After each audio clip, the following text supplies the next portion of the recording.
Okay, so I'll start formally by saying good evening, ladies and gentlemen. That sentence is the only formal presentation of this talk. From now on, it will be strictly informal. And then it says, take your jacket off. But I'm wired for the TV camera, so I can't take my jacket off. Okay, most everything I say tonight will be from my age bracket of 10 years, give or take, plus or minus. Follow me as we walk through my memory lane. Words of expressions are factual. My version of West End boundary would start on Main Street from the post office and would vary right or left with a great difference of either right of Main Street or left of Main Street. Let's pass by the main gate of the American Woolen Company, now Tower Plaza. We see Mr. Sheridan, gatekeeper, or perhaps his title might be watchman. As we go to the railroad station, which is now an empty dry cleaner's building, after that we come to what was a railroad crossing in front of one railroad street, which used to be my home years ago. This is a good spot to take off on our rendezvous with the West End. The railroad street was quite an area during my time, and the train would stop about 6 o'clock almost every night right in front of my house. And I remember the steam coming in and out of the cylinders and all that. And I would see the Bud Lawrence, who used to be the American Express representative at the railroad station, unloading film and different things for the town. And as many young kids would see something that they would think of becoming later on in years, I never thought with that railroad in front of me for so many years that I would want to work on the railroad or be an engineer or anything connected with the railroad. I saw enough of that. I'll explain a little about my house, which is probably typical of the area that I lived in, with Russians, Finnish, Lithuanians, Polish, Irish, Italians. And it was kind of a close network. If you notice on Railroad Street, the blocks there, they're all close together. So you would see, we called them fights when I was young, but they were arguments amongst each other because they lived so close together. And that's one way of learning swear words when you're young in different nationalities. I could present some of them to you, but after the talk, I'll mention some if you wish. My home was number 1 Railroad Street, and my father and mother had a garden. We had chickens, chicken coop, and we had the outdoor privies, which Connie mentioned last month, 2-holers. And the funny thing about that is the pranks that they play nowadays, these kids, they were doing it in those days, tipping over these outdoor privies, Halloween. And then we go down further, and back of my house would be a pig pen, pig sty, or whatever it was. And I do remember clearly where my father, in order to have a larger weight pig in the future, he would castrate the pigs. My job, I had to hold the back hind legs, and he would do the straight razor on him. He had a jar of Vaseline, slap her right down in the area, let him go. And beyond that would be the Assabet River in back of our house there, and my mother at times would wash rugs in the river. There was no washing machine, scrub boards at the house. And many of the families along the back of the railroad street would do the same thing in the Assabet River. And across the river would be what is now the development for the aged. It used to be Drexler's orchard and farm. And I don't know whether he was an agent of the mill at one time or not. I think he was. And he owned that property there. We'd go over there and play cowboys and Indians and play football. And I remember playing football. I got knocked out one time, and that was the end of my football career as a player.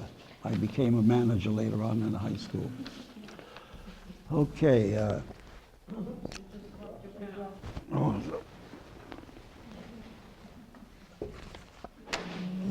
We always had some kind of games on the railroad street. The girls would play hopscotch, and we would play Peggy. Peggy, I don't know whether you're familiar or not. It'd be a little piece of wood and pointed on the end and a stick about the size of a hammer. You hit it, try to swat it that way. We would do that. And marbles, you spread your fellows, you spread the legs and try to hit the biggest agate. And we'd go along Railroad Street and see what's cooking. We see in the middle of Railroad Street there would be a Finnish family and a Polish family. Margaret, what was it? Wissery was the woman's name, and Pasewicz was the oldest daughter of the Pasewicz family. And she spoke fluently Finnish. You could walk by there and you'd think it was two Finns instead of one speaking to each other. Then we go a little further down Railroad Street, and here was Nellie Crolin, an Irish lady, and the kids used to razz her all the time. And she'd swear left and right. The more she'd swear, the more the kids would molest with her. Okay, we go down further on Railroad Street. I say down further. Number 1 and 24 is the end of Railroad Street, so I'm saying down because it was like a hill. So down towards the end of Railroad Street. We'll take a look and we see the railroad bridge, and then we see a second building on the left, which used to be a bathhouse, Finnish bathhouse. And I think there's about 4. There was one at Martin Street next to the old Main Street School, Fairfield Street, and one on Powder Mill Road. Was it Grondel family, Roy? That's right. Yeah, they had one there too. For you people that are not familiar with a Finnish steam bath, I'll try to explain it. It used to be 3 rooms. The first room is a dressing room. Second room, they're all separate, was a shower room, and the next room would be the steam room. The purpose of the steam room was they'd have a pail of water and a radiator in there, and they'd throw the water on the radiator and create steam, and you got your steam. And that was a vigil almost every Saturday in our family, and in most families in the area too. So the railroad, Florida road blocks are now condos. We had some celebrities that lived in that area. Mint Lebowitz, he was an officer in the Army that he got killed over there. And we had other celebrities along the talk of mine. So now we'll reverse and go back to the front of my house, which was the mill pond. And that was the center of all activities in the winter. The ice was always thick. At nighttime, full moon, somebody would bring their car onto the ice for lights to put on the skates. And from that vantage point, I could see the point there where John O'Leary used to live. He was quite an athlete in Maynard. They call him Speedy O'Leary. And on Front Street, where Connie lived, was Bob Duggan. He was quite a football player for Maynard High. And the Chidleys lived there. And those were the... and while I was in the area and young, always adventurous with someone else, would go together swimming. So I remember swimming across Mill Pond, stopping in the middle, and there was trellises there from the water that was going into the mill when they were rebuilding it. So that was always a stopping point. It would continue on to the other end of Mill Pond and back again to the same spot, take a rest, and make a completion of swimming in the pond. always, it seemed around paydays in our area, there'd be peddlers around. There'd be one fellow that was selling jewelry every payday. He'd come around and go for the Polish. He was a Polish jeweler, and he'd go probably Polish and Russian families, try to sell his wares. And there'd be no refrigerators in our time, ice boxes. Leo Camo would be around selling ice. O'Brien would be selling fish. Was it on Herriman Court was a junk dealer, and he would come around, Spearberg, his name was, I think, horse and wagon. He'd buy any brass or whatever metals you had to sell. He would pay you for them, slight fee. And there would be peddlers selling cloth. They would have a big bundle wrapped up with a rope and open it up, and there's cloth material for sewing or whatever the people would want to use the cloth for. All kinds of peddlers. There was a wood cutting machine, Hartford, I think the family. Thank you, I forgot my water.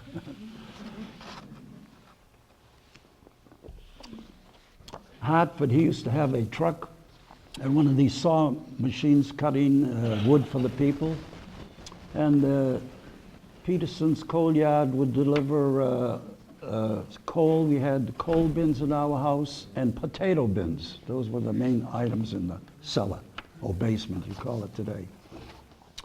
And I remember Lucas used to work for Peterson Coal Yard, a two-wheeler with a horse, and have these chutes into the little windows in the basement of the house. Okay, so now we'll go to the next stop is Jim Hilferty's grocery store, which is if you're familiar with that Indian restaurant that's next to One Railroad Street. I understand now they're moving out to Acton. Well, Jim Hilferty used to have a grocery store there. And I would sometimes help out. I don't know what I got for a fee. But I remember even almost today, putting spices on the shelves of the grocery store. I'll never forget that. And next would be Bob Martin. He was where the Fossorium is now. He was a cemetery stone, or a seller or engraver of cemetery stones, markers or whatever. And his son had a Stanley steamer. He'd ride around Maynard, quite an attraction in those days. And I understand that Bob Martin did commit suicide, and I don't know whether it was at the shop or at his home. He lived on Summer Street. Next, that's Bob Martin. The next probably store would be, or business place would be Mike Lynch's ice cream parlor. There was two other Lynch brothers. I don't know whether they were connected. Connie Lynch, he was a writer for the Enterprise, was it? And QB Lynch, he ran the smoke shop. So I don't know whether they're related or not offhand. The Mike Lynch's store would be where the Sitting Bull is right now. And then, before I leave this area, we'd always see some characters around. I would see one Russian boarder at one of the homes there, and Sam was his name. And every time you would see him, "Hey Sam, how are you? Half and a half, 60-50. Every time you see him, he'd say that. I got a great trick. I never asked which was a 60 or what. Best part of him. Okay, the Minto House would be next in line in that. And they'd be the Minto House and the West End House. When we were kids, we weren't afraid of anything. I remember catching water moccasins, bringing them to one of these houses, Finnish boarders there, and they would buy them off of us and make belts. But if I saw a snake now, I would jump a mile away. I remember one fella coming from that house there. I forget what his name was. He was a Finnish fella. I used to hi to him and all that. And I says, what are you chewing? He says, cough grinds.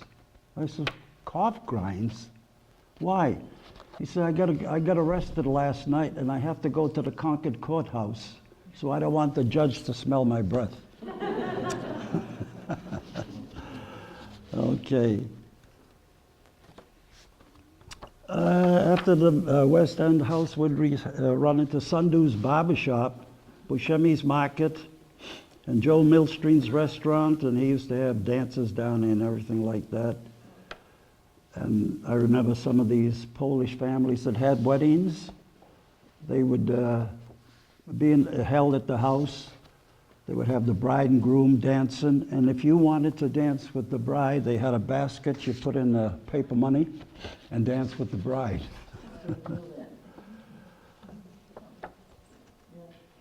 And then, let's see, we finished Bath and Martin Street there next to the town building. You'd see a long house there. That would be the finished Bath today, where it is now.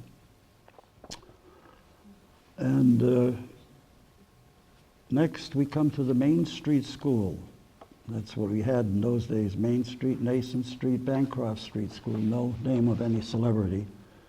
That was quite a center for us during our youth. We had Miss Nagel as the first grade. I remember Miss Herbert was the 5th grade teacher, and Alice Nagel, I think she was the 4th grader, one of those Nagel sisters. And I do remember rat hands. I don't know whether you know what a rat hand is. If you goofed in class, a ruler, rat hand we used to call it. If you did something worse, you went to the principal of the school, and she had a flagpole rope from an old flagpole, and you'd get that, and no ruler. And a lot of activity around the school. I remember in the wintertime, the Finnish fellas, always athletes, they would build a jump in back of the school, and that ski jumping over the mounds, and they had leather straps, no shoes for the skis, for the what is it, the ski binders. And if there ever was an argument to settle that was during the school time, no. After school, I'll meet you after school in back of the school. And there you have it. I know because I was involved one time. One of the fellows bothered me all the time, so I says, this is it. I never was in a fight in my life, and that was the only one, and I won, the only one. But he didn't bother me anymore. Okay, I'm going to take off from Main Street and go to Summer Hill. Oh, before I go there, there was what we called Rockies in back of the school. We built a pool, good, high enough, stop the water that we could learn to swim in the Rockies. And they tell me that even from our area, they'd come down to swim in Rockies. Okay, Summer Hill, that was quite a spot for Sunday walks. Beautiful view of Maynard, no houses at that time. And I remember, always adventurous, I'd see this farmer, Lorenzo Maynard. I guess he was related to the founder of Maynard. He had that farm where you see that large barn on Summer Street in the back. I think it's painted red. That's where his farm was. So I'd come down there and talk to him, and he'd tell me about plowing, digging up Indian relics in the area. Because they say that the Pompasitica Indians used to have their powwows on the top of Summer Hill. And he'd show me some of the things that he had. Okay, I'm going to deviate from there too and go to Tapas Farm. I don't know whether some of you remember Tapas Farm. I think it's where the Masons live now. Either that house or one of the houses was Tapas Farm. And I would, in the summertime, go and help whatever chores they had around it. At 2 o'clock every afternoon, hot as anything in the summertime, come in and have coffee and cake. It was quite a treat. Behind the farm, there used to be a path to a piggery in that area. And then they had the Red Acre Farm horses. All the retired horses were there. And I remember a friend of mine always used to go over there and ride bareback with those old horses that just could barely move. But that was a thrill for us in those days. Herriman Court would be our next stop. Herriman Court, corner of Main Street and Herriman Court, was a convenience store and gas station called Murray's gas station. And up the Herriman Court to the right would be a hall they called Murray's Hall, also called the Bucket of Blood at times, because of the fights that they had there. They'd have check dancing. I think it was 10 cents a dance when they'd have check dancing with someone. Roller skating and ballroom dancing. He was quite a character. And in his convenience store, he had an attachment like a garage. But on Sunday afternoons, you'd get all the heavy hitters in town that liked to gamble. And they'd shoot dice or play poker. Nobody bothered them. Maybe they had a tip-off system, I don't know. So the Temperance Hall was there, and they had the dances, which I participated in a lot there. And then across from the Temperance Hall was Jinx Murray, lived there. He was a coach at Marquette. I don't know whether it was basketball or baseball, but he's quite famous. So I don't know whether he was related to the Murray of the gas station and the hall. And next would be the Nagel sisters' home. They both lived there.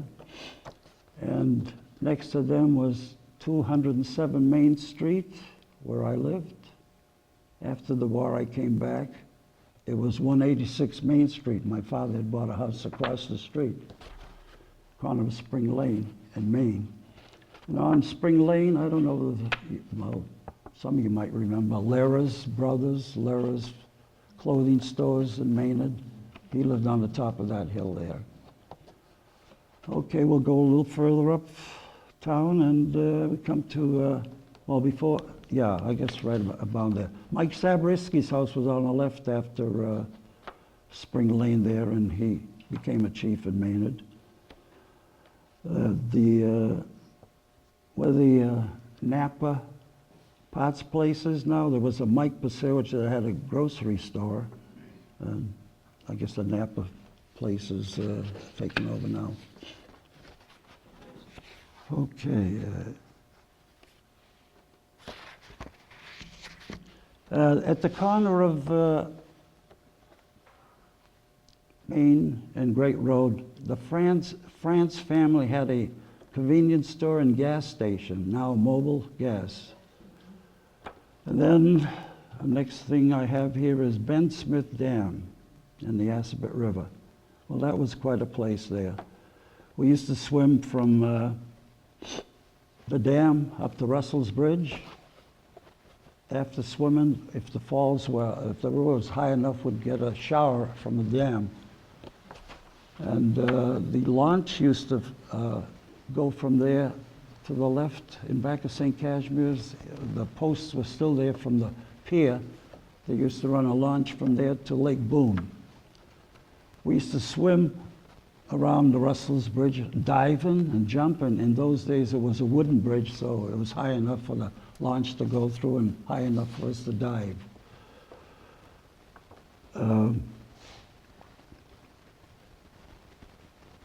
In the wintertime, they would watch I forget who ran the ice barn there. They'd cut ice on the Assabet River and have it up a ramp or escalator into the ice house for the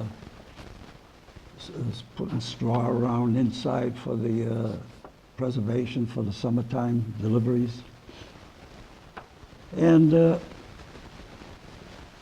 beyond the Russell's Bridge used to be Stowbrook that runs into the golf course now that they have there beyond there. And one time, February 22nd, I remember vividly, hot as anything.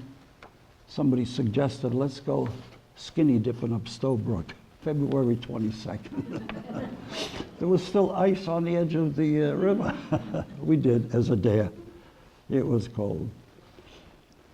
In that area, there was an Assabet Lodge. I don't know whether you ever heard of it or not.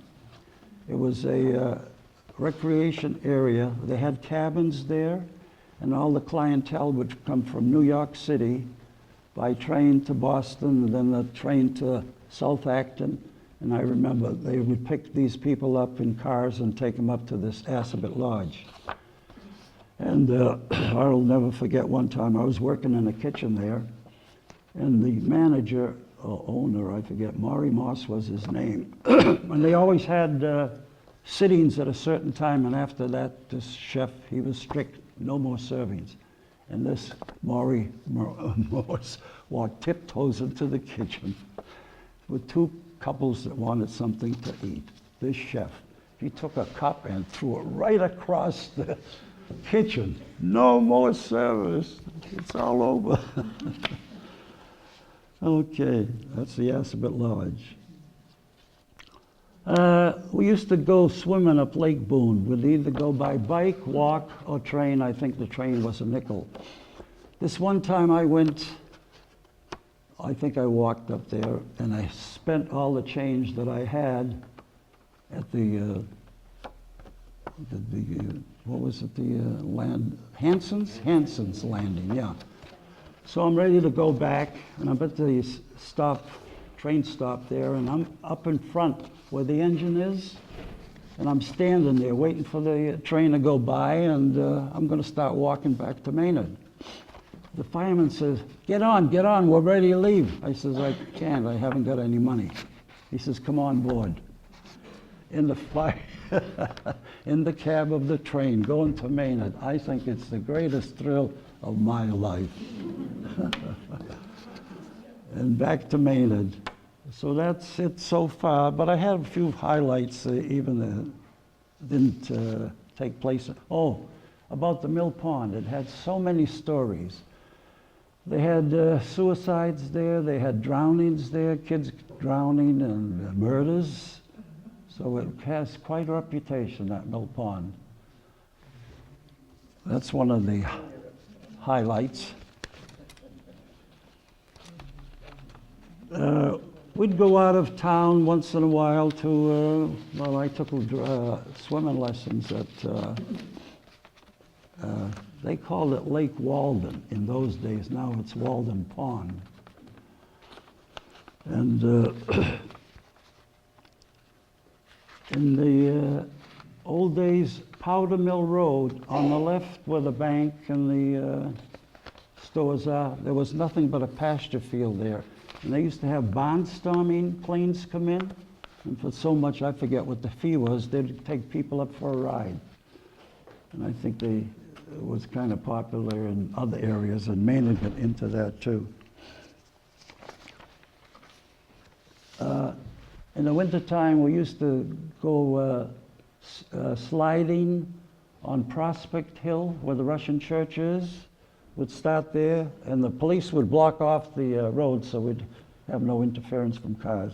Prospect Street and down to Acton Street. And they used to have double runners. I don't know whether anybody knows what a double runner is. You had a sled in front and like a plank or what put your feet and your rear end on, and one in the back, and they'd steer at that. They'd get 4 or 5 people on board and go down with those. That was quite a thrill in those days. The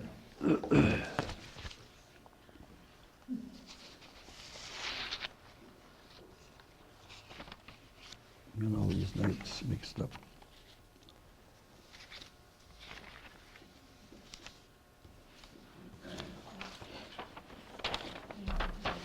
Talk about swimming. What's his name?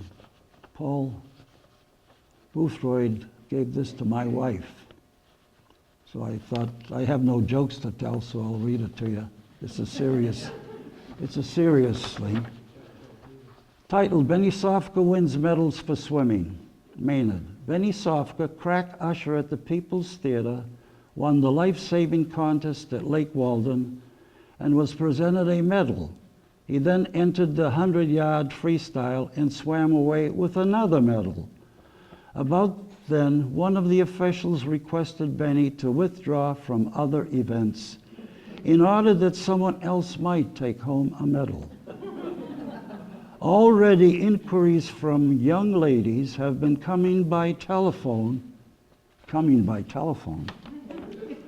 to the theater, all wishing to know the time in the morning Benny takes his daily dip at the Concord Lake. It appears as though Benny is about to have his hands full or his arms full from now on. And that's my presentation.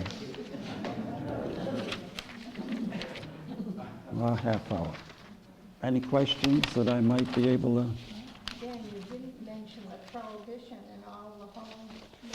Oh yeah, many of the families there had sidelines making their own moonshine, and they had regular customers coming from Concord. Maynard used to be the highlight, you know. Nothing in Sudbury, nothing in Stowe, nothing in Acton. Everything was in Maynard. Several theaters, and every other establishment was a beer joint. I remember one time when I was working in the theater, and Joe Farrell, I don't know whether you remember him or not, he was the assistant manager at the People's Theater. He was in the lobby looking, come, quick, look. Somebody going by with alpaca coat and a cap, Babe Ruth from Sudbury, heading to Priest's Cafe for a little liquid refreshments.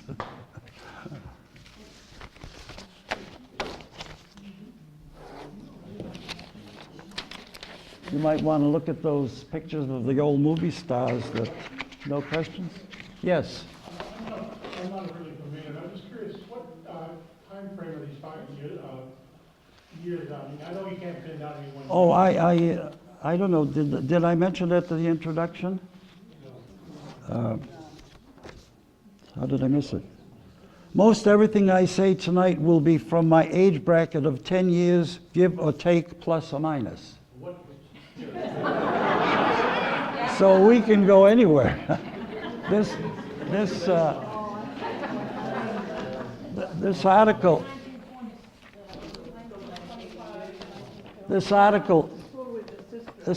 is dated up here. I think Paul wrote out it, or he got it from the Historical Society. 7/24/35. This one. But most of it was in my eyes as a kid. Oh. There's an article will tell you over here how old I am. If you got it. Yes. Maynard extends a lot further down Great Road. Was it pretty quiet further down the road except for Erickson's? Yeah, but in my time, see, this was my version of the West End. Erickson's was about the only part that I knew of, the Stowe line. So I didn't dwell on that preparing. The town line between Sudbury and Maynard is right on Russell's Bridge. Yes, Everything is on. yeah. East of that is Maynard, the rest is Stowe. I lived there, right? And Russell's.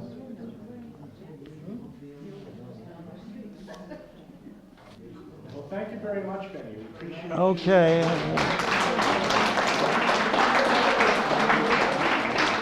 Thank you.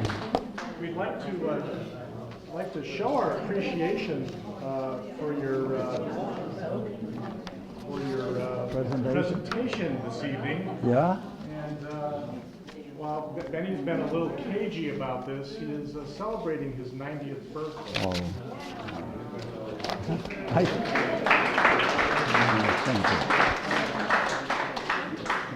Wait a minute. Oh, goodness. Happy birthday to you. Happy birthday. Oh my goodness. Happy birthday to you. What a surprise. Oh my goodness. Thank you. Ah, gee. Talk about surprises. Oh my goodness. Whose idea was this? Whose idea was this? You want to turn it around so he's facing that? Oh, so you can. Yeah, that's good. That way. Oh, aren't you folks glad you came? Look what you can get.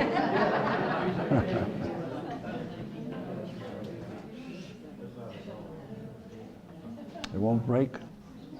No. Sue me. Okay, who's the cutter? Oh, I have to. I haven't got that much air. But 2 candles. You're gonna cut the first? I wouldn't know how to cut it. I'm liable to spoil it. I'll let Nancy cut it.